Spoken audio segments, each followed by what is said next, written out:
મારફતના ફૂલ ભાગ બીજો, દીદાર જેવી કોઈ ખુશી નથી. આપણને જીવન શક્તિ અદૃશ્યમાંથી મળે છે. એ અદૃશ્ય શક્તિ આપણી જ પૂંજી છે, તેમજ એ પૂંજી ખુદાની માલિકીની પણ છે. પ્રાણી માત્રને અદૃશ્ય શક્તિ જ જીવન આપી રહી છે. જ્યારે એ શક્તિ શરીરમાંથી ખેંચાઈ જાય છે ત્યારે એ શરીરને જમીનમાં દફનાવવામાં આવે છે. પણ જ્યાં સુધી તે હયાત હોય છે ત્યાં સુધી તેને કોઈ આંગળી ચીંધી શકતું નથી. જેમ તેલવાળા કાગળ ઉપરથી પાણીનું ટીપું તરત નીચે ઢળી પડે છે, તેમ દિલ પરના મેલ અને ચિકાસના કારણે બાતોની ખ્યાલ ખરી પડે છે. અગર જિકર ન કરી શકાય અને એક ધ્યાનથી અદૃશ્ય શક્તિનું અવલોકન કરવામાં આવે તો પણ અજબ ફાયદો થાય. દિલનો દરવાજો કે જ્યાંથી ખુદાઈ શક્તિ ખેંચાય છે તે દરવાજો ધ્યાનના પ્રતાપે ખુલી જાય છે. દરિયાની મુસાફરીમાં આકાશ અને દરિયો એક દેખાય છે. સેંકડો માઇલ આગળ જઈએ તો પણ આકાશ અને સાગર જુદા પડતા નથી. આવરણના લીધે આમ દેખાય છે. ઇબાદતમાં ધ્યાનના બળથી જીવ પરના આવરણો નષ્ટ થાય છે. ધ્યાનની શક્તિના આડે કોઈ ચીજ આવતી નથી. એક શખ્સ જિકરમાં જ્યારે સંપૂર્ણ એકાગ્ર બન્યો ત્યારે તેણે પોતાના શરીરથી પોતાને જુદો થતા જોયો. શરીરથી વિરકટ થવાની એ શરૂઆત હતી, પણ જેટલી વાર ધ્યાન ટકાવવું જોઈએ તેટલી વાર તે ધ્યાન ટકાવી શક્યો નહીં. છતાં પણ તેને તેથી બેહદ ખુશી પેદા થઈ અને વિચાર્યું કે શરીરથી જીવ છૂટો થવા છતાં પણ કંઈ દુઃખ તો થયું જ નહીં અને જીવ અપાર સુખ અને આરામથી શરીરથી જુદો પડી બહાર નીકળ્યો. તેણે પછી કલાકો પર્યંત શરીરથી બહાર નીકળવા માટે કોશિશ કરી, પણ એ ખુશનસીબ પ્રસંગ પાછો તેને ન મળ્યો. તેને એ જ સમજ ન પડી કે જે ધન્ય ઘડીએ તે પોતાની દેહીથી જુદો થયો, એ ઘડીએ તે નિરાળો હતો. તેને દિલમાં કોઈ પણ પ્રકારની ખેંચ કે તૂષણા ન હતી. નિંદ્રા ખાતર પણ આપણને આપણા વિચારો અટકાવવા પડે છે. અગર તેમ કરવામાં ન આવે તો આપણે નિંદ્રાનું સુખ ન મેળવી શકીએ. ઇબાદત વખતે ખુદાના દીદારની પણ તમન્ના ન કરવી જોઈએ, તેમજ હું અને તુંનો દ્વિતીય ભાવ યાને જુદાઈનો ખ્યાલ ન કરવો જોઈએ. હુંપણું એ પાપ જ છે. હુંપણામાં જ જુદાઈ હોય છે. હું કાંઈ પણ જોઉં એવી ઈચ્છા જ બંધનરૂપ છે.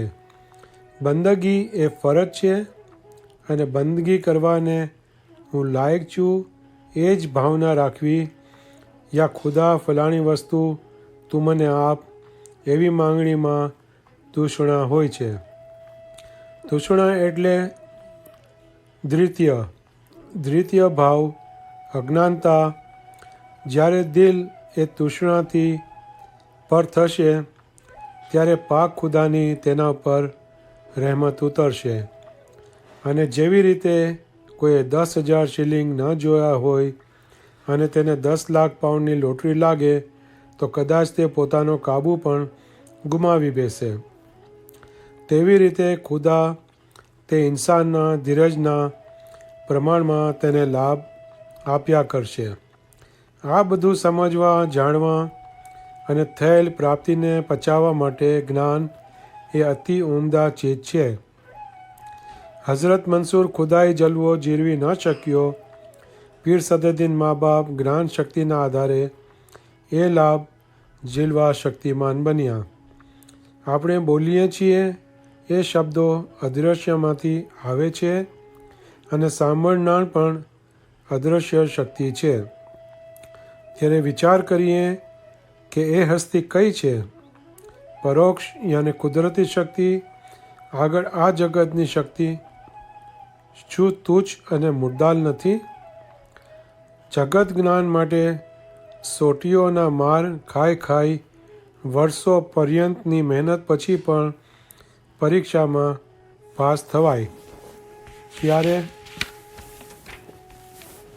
300 થી 400 શિલિંગના પગાર માટે આજીવિકા માટે કેટલું બધું કરીએ છીએ તો જે બાબતો પર લાખો વર્ષની હાર જીતનો સવાલ છે એ એક પવિત્ર નામ આપણે હૃદયમાં કોતરી શકતા નથી કે જેથી અંતકાળ વખતે આપણે તે નૂરને યાદ કરી તેમાં દાખલ થઈ જન્મ મરણના ચક્રાવામાંથી બચીએ. જો ક્રોધ, હસદ, નિંદા, જૂઠ જે કંઈ પણ દુર્ગણો આપણને એમ કરતાં અટકાવતા હોય તો તે મનના અટકચાળાપણાના લીધે હોય છે. આને અટકાવવા આપણા મનને કબજે કરવું જોઈએ. જગતની કોઈ પણ શક્તિ આપણા શુભ કાર્યને અટકાવી શકે જ નહીં. આપણી પ્રગતિને અટકાવનાર આપણે પોતે છીએ. જેમ જ્ઞાન શરીફમાં પીર મા બાપે ફરમાવ્યું છે કે મન તો મહાબળવંત કહીએ અને જોત જોરાવર જાણ, મનની જીતે જીતશો ભાઈ મનની હાણે હાણ. દિનદારો હાલ જે જીવન આપણે ભોગવી રહ્યા છીએ તે છેલ્લામાં છેલ્લી પંકિતનું જીવન છે. સાચી હસ્તી અને આબાદ વસ્તી એ સ્થૂલથી અનોખી જ છે. સ્થૂલથી પર લાખો કરોડો અનંત ગણી હસ્તીઓ છે જેનો આપણે વિચાર માત્ર પણ કરતા નથી. આપણે નિંદ્રાવશ થઈએ છીએ ત્યારે આપણી હસ્તી ક્યાં હોય છે? કોઈને ઓચિંતો જખમ લાગે છે અને તે બેહોશ બને છે ત્યારે તેની હસ્તી ક્યાં હોય છે?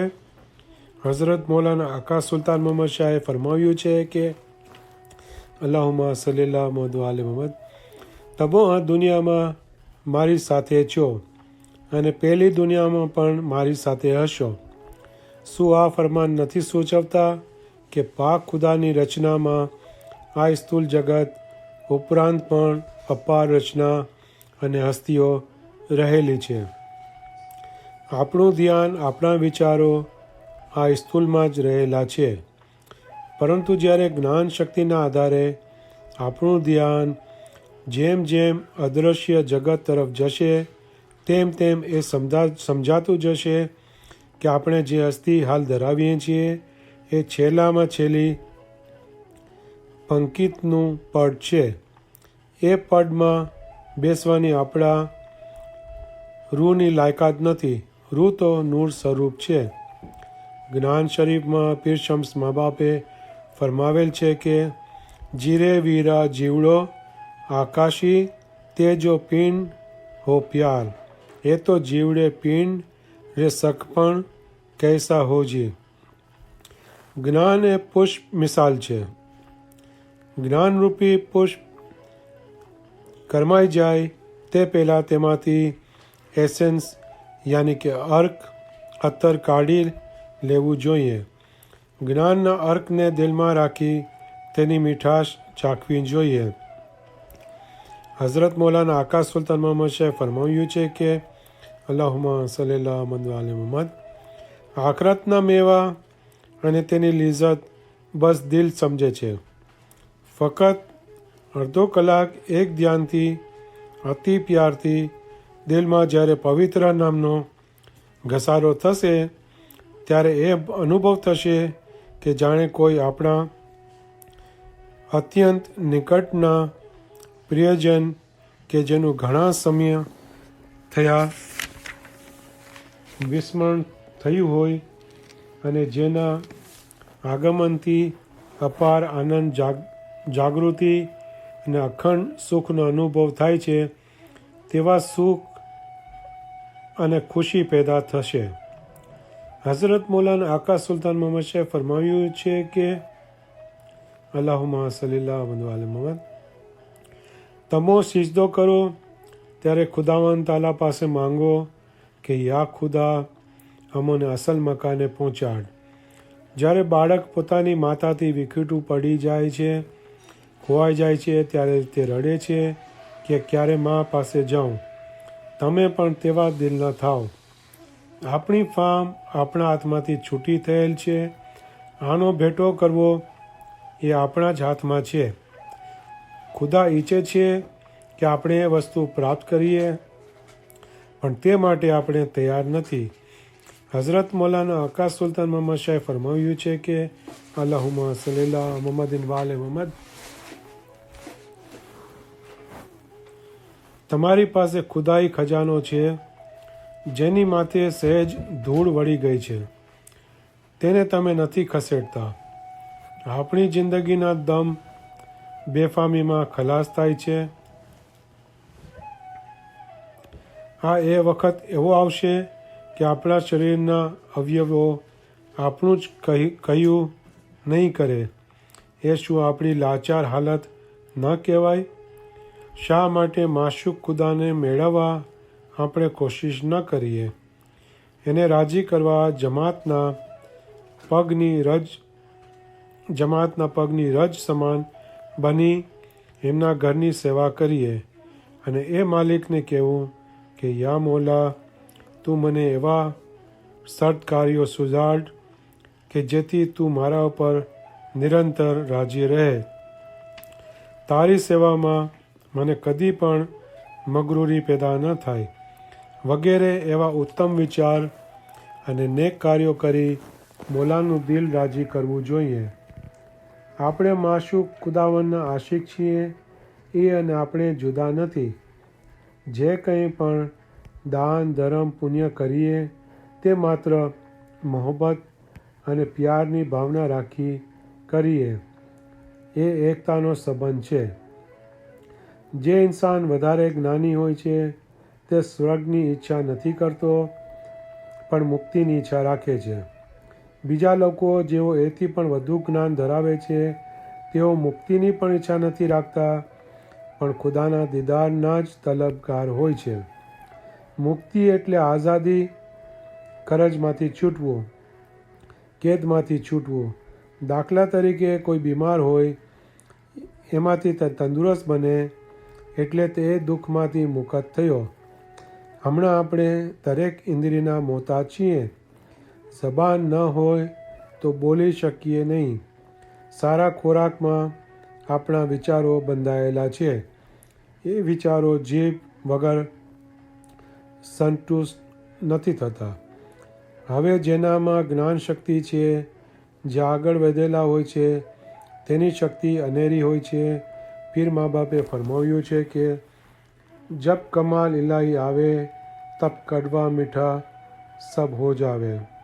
જે ઇન્સાન અધિકારી હોય છે તે ઇન્સાન પર જ્યારે ખુદાની મહેરબાની ઉતરે છે ત્યારે તેઓ માટે કડવી અને મીઠી બંને વસ્તુ પલટી જાય છે. મીઠાશમાંથી મીઠાશ નીકળી જાય છે અને કડવી ચીજમાંથી કડવાશ નીકળી જાય છે. એવો કોઈ જુદો જ રંગરૂપ ઇબાદતમાં લય થઈ જાય તેને સાચી મુક્તિ મળી કહેવાય. ઇબાદતમાં લય બનેલાને સોય ખૂંચાડવામાં આવે તો પણ તેને દુઃખ નથી થતું, કારણ કે તે માણસ ઇન્દ્રિયોના બંધનમાંથી મુક્ત હોય છે. હઝરત અયુબ નબીના આખા શરીરમાં કીડા પડ્યા. તેનું શરીર ચારણી જેવું બની ગયું, પણ તેને કીડાઓના ચટકામાં દુઃખને બદલે સુખનો અનુભવ થતો હતો. હમણાં આપણે બંદગી કરીએ અને આપણી ભાવના સાત્વિક થાય તો ચંદ્ર, તારા, સૂર્યના ચમકારા દેખાશે. બંદગીમાં જે ચમકારા દેખાય છે તે મનનો પ્રકાશ છે. દીદારને એટલી વિશેષતા આપવામાં આવી છે. તે દીદાર માત્ર એ ચમકારામાં જ નથી, અલબત્ત એ ચમકારા જોનાર પર ખુદાની મહેરબાની ઉતરી છે એમ કહી શકાય. નૂર પેશાનીમાં પ્રગટ થાય છે. અગર એ પ્રકાશ એક જ મિનિટમાં થંભી જાય તો આ આપણી દહી સ્થૂલ જગત ગળી જાય. આ રીતે દીદારના ચડતા ઉતરતા ગ્રેડ છે અને જેમ જેમ તેની નજીક જવાશે તેમ તેમ ઇબાદત કરનારની તાસીરો બદલાતી જશે. ખુદાની નજદીક જેમ જેમ પગલાં ભરાય છે તેમ તેમ જમીન પર સબડનાર ઈડ જેમ ભમરીનું રૂપ ધારણ કરે છે તેમ તેનામાં પલટો થાય છે. પીર મા બાબે જ્ઞાન શરીફમાં ફરમાવ્યું છે કે ઈડ ભમરી દોએ પટુંતરો તેને લઈ મંદિરમાં બાઈ, ભમરી ચટકો ઈડ સહે તો આપ સમાના થાય રે. આપણામાં પલટો થાય ત્યારે દીદાર કરવા આપણે શક્તિમાન બનીએ. દીદાર કોનો થાય છે અને કોણ કરે છે? પોતાને દીદાર પોતે કરે છે. હઝરત મૌલા મુર્તઝા અલી ફરમાવે છે કે અલ્લાહુમ્મા સલ્લી અલા મુહમ્મદ વ આલે મુહમ્મદ. મન અરફ નફ્સહુ ફક્ત અરફ રૂબહુ. જેણે પોતાને ઓળખ્યો તેને ખુદાને ઓળખ્યો. જે ઈડ જમીન પર ચાલતી હતી તે ભમરી રૂપ બની ઊંચે ઉડવા લાગે છે. હઝરત મૌલાના આકા સુલતાન મોહમ્મદ શાહ ફરમાવ્યું છે કે અલ્લાહુમ્મા સલ્લી અલા મુહમ્મદ વ આલે મુહમ્મદ. ઇન્સાન જ્યાં સુધી જીવતો છે ત્યાં સુધી એ નૂરનું પાણી તેના હાથમાં આવશે નહીં, પણ આ દહીંમાંથી મુખત થશે ત્યારે તેના હાથમાં એ નૂરાની ઝરો આવશે. ઇન્સાન જીવતો છે ત્યાં સુધી તેને દાસ્તી છે. 56,000 પૈગંબર પટકાઈ ગયા. પીર સદરદીન મા બાપે પોતાના ફરજંદ પીર હસન કબીરદીન જ્યારે નાના હતા ત્યારે તેમને કહ્યું કે તમે નાના છો અને મૌલાના દીદાર માટે લાંબી મુસાફરીએ સાથે ચાલી નહીં શકો. એ શબ્દોચ્ચારથી 6 મહિના સુધી પીર સદરદીન મા બાપને બાતુની દીદાર બંધ થયા. ત્યારબાદ અનેક ગિરિયાઝારી કીધા પછી મૌલાએ તેમને પોતાની મીઠી સુરત બતાવી. ત્યારે પીર સદરદીન મા બાપના દિલમાંથી એ ઉદ્ગાર પ્રગટ થયા કે મન અહંકાર ન કીજીએ બંદા, વિચારો આપણે મન. વજા ભીંતે અમને રોક્યા, બંદા 6 માસ ને 6 દિન. મોમનભાઈ. પીરના દિલમાં અંધકાર વ્યાપી રહ્યો, જેને વીજળી પણ અસર ન કરી શકે એવી અંધકારમય જંગી દિવાલ તેમને આડી આવી ગઈ. એ જ અંધકારમય દિવાલ હમણાં આપણી સામે છે. દીદારનો અર્થ શું? સાધારણ સમજ એવી હોય છે કે આપણે સામે રહી મૌલાના દીદાર કરીએ. અલબત્ત ઇમામના જાહેરી દર્શન પુણ્યશાળી જીવને જ થાય છે, છતાં અખંડપણે દિવસોના દિવસો પર્યંત સામે રહીને ઇમામના દીદાર કરવાનું આવશ્યક બની જાય છે. દીદારનો અર્થ નિરાળો છે. દીદાર જેવી કોઈ ખુશી નથી. આ જીવનમાં આપણે દીદાર કરી શકીએ, પણ જ્યોતનો દીદાર કરવાની શક્તિ હજી આપણે પેદા કરી નથી. જ્યોત યાની કે બત્તી ને અરીસામાં આપણે જોઈ શકીએ છીએ. દિલના અરીસામાં ખુદાઈ તજલો નૂરને જોઈ શકીએ. ઇમામ યાની કે નૂર ઇન્સાનની દેહમાં છે, છતાં ઇમામ દેહ રહિત છે. જગતની કોઈ પણ ચીજ તેની શક્તિને સર્પ કરી શકતી નથી. એ નિરાલી શક્તિ છે. ગમે તેવા વલી ઓલિયા ઇમામની પવિત્ર શક્તિ આગળ મોહતાજ બનેલા હોય છે, અને જેમ જેમ ઇબાદતમાં આગળ વધે છે તેમ તેમ તેમને ઇમામની પીછાન વધુ ને વધુ મળતી જાય છે, અને ઇમામના ઘર આગળ તેઓ ગિરિયાઝારી વિનંતીઓ કર્યા કરે છે. પીર સદરુદ્દીન મા બાપને ઇબાદતમાં અનુભવ થયો અને ત્યારે જ બોલ્યા કે દેવ જુગતમાં એ પરિબ્રંદા દીઠા તે સદગુરુ સાહેબ સોહી રેવેલા. સલમાન ફારસ એહલે બેત હતો, છતાં મોલા મુર્તઝા અલી જે રસ્તે પસાર થતા તે રસ્તો પણ સાફ કરવા હઝરત સલમાન ખુશી અને આનંદ પામતા એવા દરજે પહોંચેલા દીનદારો જીવનના અંત પછી આત્મા પરમાત્મા એક થાય છે, જેને રૂહાની લગ્ન કહે છે.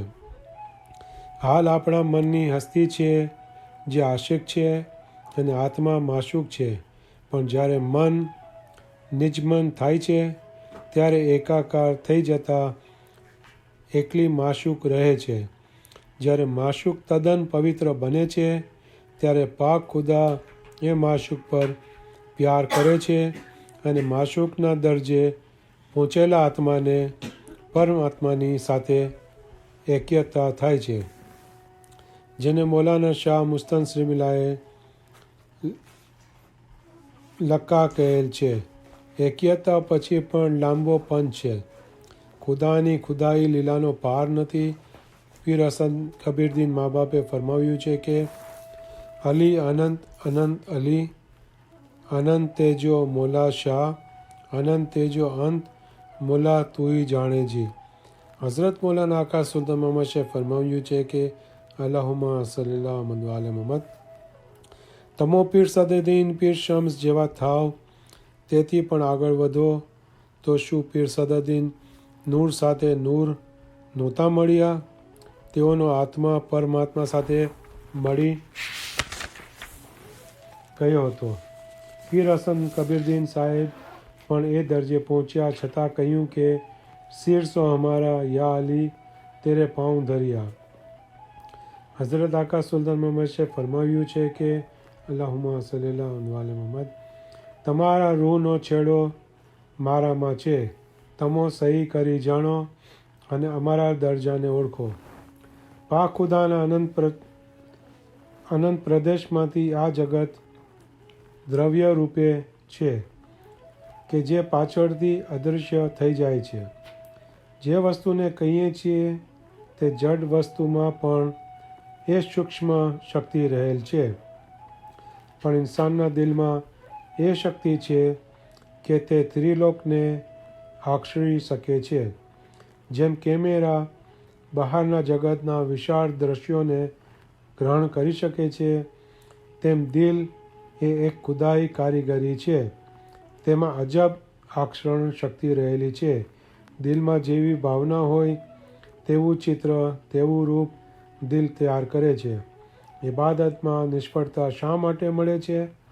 આનો બારીકીથી ખ્યાલ કરીએ તો સમજ પડશે કે દિલ તૃષ્ણાથી ભરપૂર રહેલું હોય છે, જેના કારણે દિલમાં ઇબાદત માટેના વિચારો ચોક્કસ નથી હોતા. તૃષ્ણા રહિત દિલથી દ્રઢ વિચારથી ઇબાદત થાય તો અવશ્ય ફાયદો મળે. એક ઇબાદત કરનાર ભાઈએ 3 દિવસ સુધી સારી મહેનત લઈ ઇબાદત કરી, જેમાં તેને કાંઈ ફાયદો મળ્યો નહીં.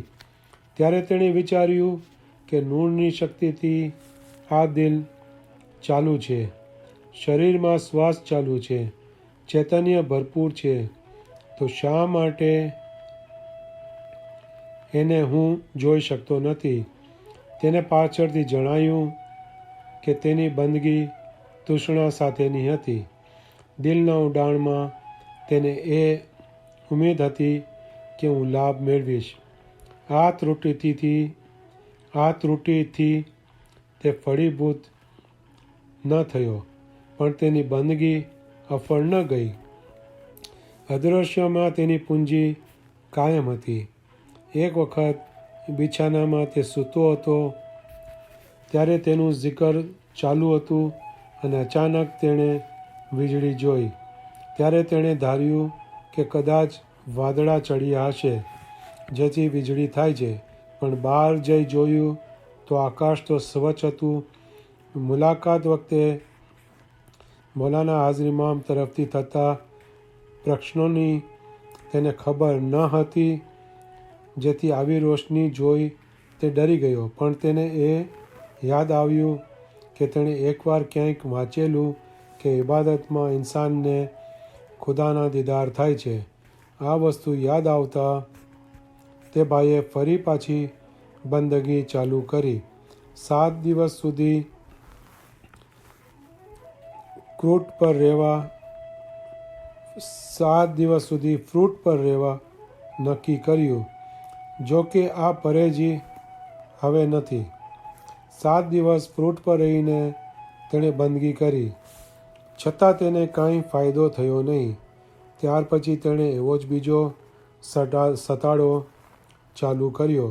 બીજો સતાડો પૂરો થયો તો પણ પ્રથમ જોયેલો પ્રકાશ ફરી તેના જોવામાં ન આવ્યો.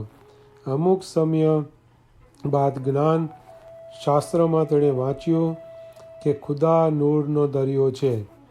આ વાંચી તેણે વિચાર્યું કે ત્યારે શું ચંદ્ર, સૂરજ, તારા એ ખુદાના નૂરના કતરા નથી? તેમણે ચંદ્રના પ્રકાશનો વિચાર કરી ફરી બંદગી શરૂ કરી દીધી. તેમજ જ્ઞાન શરીફનો પાઠ પણ તેને યાદ આવ્યો. ચંદો તે સૂરજ, પવન ને પાણી, મારા ગુરુ સમતોલ ન કોઈ એક જીવો. સખી કેવા શરીકો નથી કે મારો સામી રે, એ તો જોયા કરીએ છીએ કે અલગ અનામી રે. તેને એ ખ્યાલ આવ્યો કે માશુક કેટલો મીઠો અને ખૂબસૂરત હશે કે જેની ખૂબસૂરતી આગળ 16 કળાથી ભરપૂર ચંદ્રમાં પણ ઝાંખો દેખાય. છતાં પણ તેણે ચંદ્રમાના પ્રકાશ તજલાની ભાવના દિલમાં રાખી બંદગી ચાલુ કરી, જેથી તેનું ધ્યાન ભંગ થતું, જેથી તે ફરી વિચારવા લાગ્યો. વિચારતા તેને ખ્યાલ આવ્યો કે રૂહ પણ ખુદાના નૂરનો કતરો છે. ત્યારે પોતે એ પ્રકાશ નૂરના તજલાની વચ્ચે છે એમ ખાતરીપૂર્વક સમજીને zikr ચાલુ કર્યું. જ્યારે તેણે દ્રઢપણે માન્યું કે હું ખુદાના નૂરમાંથી છું, ત્યારે દ્વૈત ભાવ જ ઝાંખો પડતો ગયો. આ રીતે ખુદાઈનો ખ્યાલ જેમ જેમ ઝાંખો પડતો ગયો તેમ તેમ તેને અનહદ સુખ પેદા થયું. હઝરત મૌલાના આકા સુલતાન મહમદ ફરમાવ્યું છે કે અલ્લાહુમ્મા સલ્લલ્લાહુ અલા મુહમ્મદ, દીનના હજારો પગથિયા છે, જેમાંનો આ એક તબક્કો છે.